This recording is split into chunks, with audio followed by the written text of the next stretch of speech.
Thanks for clicking on this video. Welcome to my channel. If you are new here, my name is Donna, and today we are going to be talking about why I went to prison and my lengthy criminal history.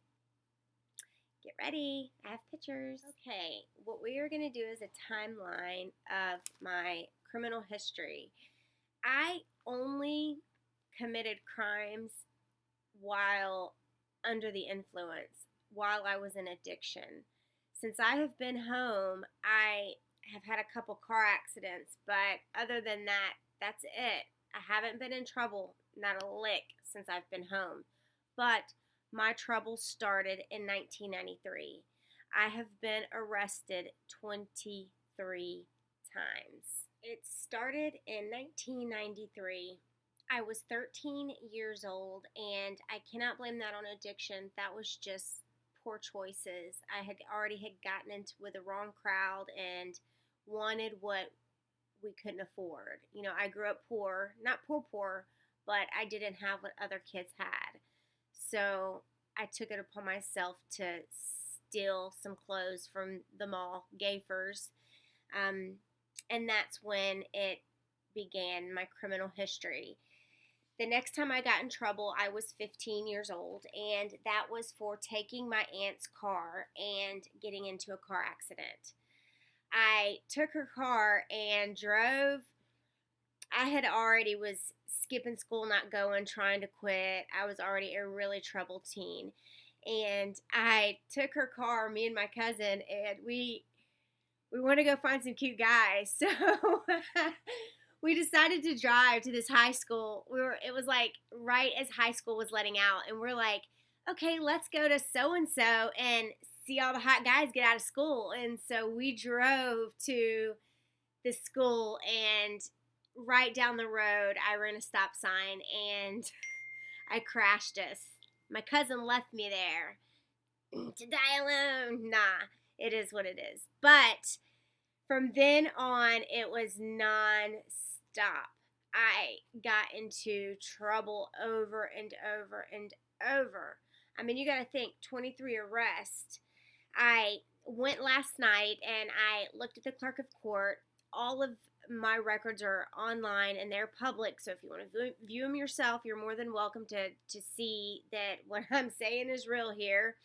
In 1996, that is when I got in trouble, the big trouble. I got in trouble for stealing my mom's credit cards. I stole my mom's credit cards, and back then it was really easy to use somebody else's credit card, and I took my mom's credit cards, like 3 of them, and I maxed them all out. Still to this day, my mom reminds me of the whole credit card situation, and she blames me for ruining her credit, etc. And that's still a really hard, touchy situation and subject. But I ended up getting put into the drug court program, and that is a program that helps rehabilitate addicts. I couldn't do it. I was in and out of jail over and over and over until they sentenced me. I got an 11-15, that is 11 months and 15 days in the county jail. I was 17, just turned 18, and I was doing my first bid in the jail. Inside the jail, I caught my next, but my first battery charge. I was in a relationship with a guy named Rex. He was my first real boyfriend, and we were together on and off for about 5 years. While I was in jail, he passed away, and my mom and my aunt came to the jail to tell me, and I lost it. I went back after they came and they told me, and I got my bearings back, and they sent me back up to my cell. I was walking in my cell, and this woman said something to me like slick, and I just ripped her a new one. I took it all out on her, and I got a battery charge. So that was my first of many battery charges. That That one I can remember because it was such a traumatic situation that I was going through already. I think experiencing the death of somebody that you loved at that age while addicted to drugs and in jail, that was probably one of the first things that really started my post traumatic stress disorder, because it hurt. It hurt really, really bad. But we'll continue on. So I did my 11-15 and I got out. But before, I'm going to give you guys a kind of a little rundown so we don't have to go through every single 23 charges. I'm just going to tell you that I've got about 5 battery charges. I have several petty theft, several possession of drugs, all different kinds of drugs, no certain one, possession of paraphernalia, and all of that. So I stayed in and out of jail. Jail was my second home. I can't explain it, but at least there I knew that I was safe. So, I mean, it is what it is. So, let me get back to the timeline.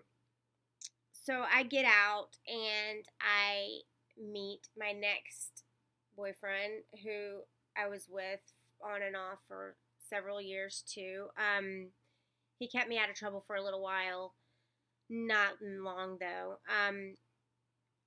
So in 2001, that's when I got into big trouble. That's when I committed my first burglary. I committed burglary and I got a charge for resisting arrest. I got a charge for driving on a suspended license,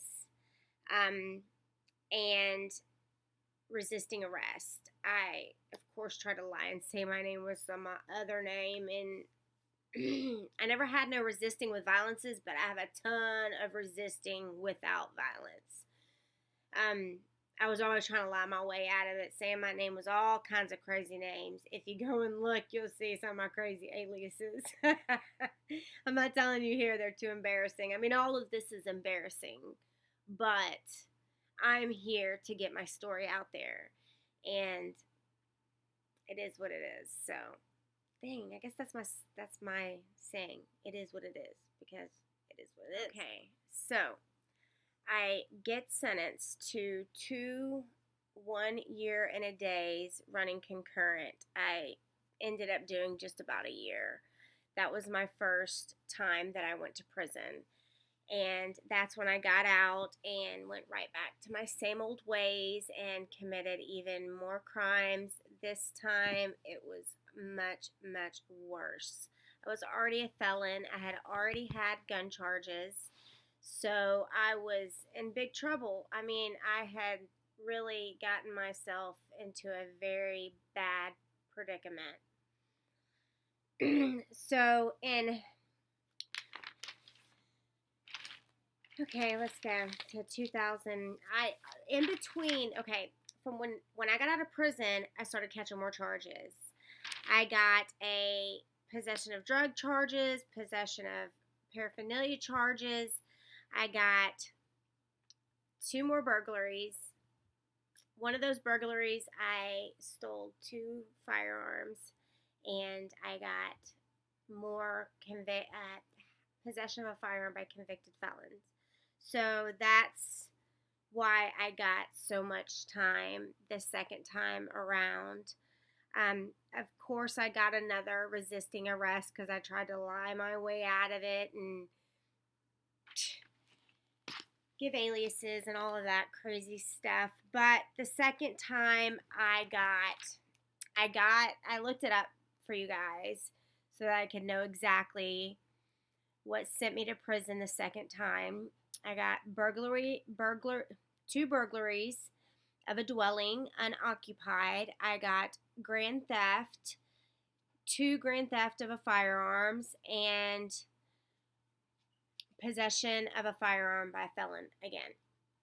So that give me, before I said I had 17 years, it was much longer than that. I'm so grateful that the judges felt sympathy enough to give me my sentences running concurrent, because each sentence carried a 5 to 7 year sentence. So I ended up, I thought it was 17 years in all. It wasn't. It's 27 years in all. Luckily, I got them all running together and I was able to do 6 years. So I did my 6 years, and you guys know I went in with my mind made up that I was going to make it the best experience possible. I knew that I was safe, and I got an education. I got many educational certificates. I knew that I was going to use this time to change my life, to change who I was, and I did that. I've been home now close to 8 years, and I am crime free. I do the right thing, and the right things happen. That's how it works in life. When you do the right thing, the right things happen. And I have learned that over and over and over. So basically, I just wanted to give you guys a rundown of why I went to prison. It was basically behind firearms and burglaries. Those are what sent me to prison, but 23 arrests in all. We can thank my addiction to that. It's been hard, and it's been long and rough, and ugh. Like, I keep it real with my kid, my teenager, my 16-year-old. I have never not kept it real with him. I give him everything in a PG rated version, but I have kept it real with him, and that's why I'm not afraid to share my story with you guys. And I will keep it real with my daughter as well. I believe secrets keep you sick. So if you're holding secrets, you're going to be sick. That's why I'm so open about my story. I don't want no secrets, cuz I sure don't want to be sick.